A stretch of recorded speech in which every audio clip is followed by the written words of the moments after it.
Ayan mga tropa, may bisita tayo ngayon. 4056 na Pajero Black Smoke. Ito, may mga fans tayo, mga followers. Oh, yan. Okay. Sige, andarin mo para kuan. Tignan natin kung talagang Black Smoke si Revolutionam. Yan. Sige nga. Sige. Oh, okay. Tama na.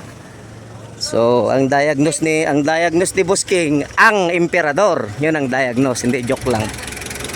So, ang nangyari rito mga tropa, low power.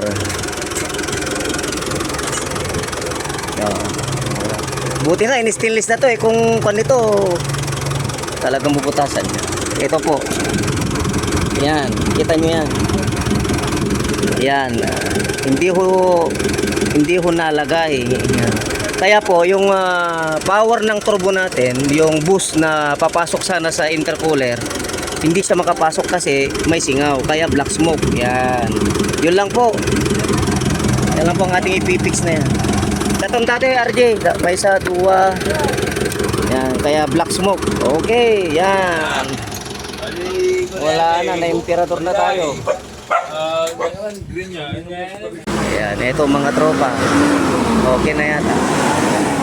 Ayun, wala na.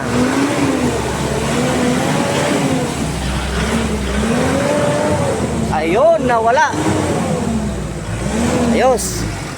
Sige boss, okay na. Nawala na, wala na. Ingat po kayo. Yan. Problem solved. Black smoke, wala nang black smoke. Naging no more smoke. Salamat, ingat. Yan na, sa bali man nakita mo.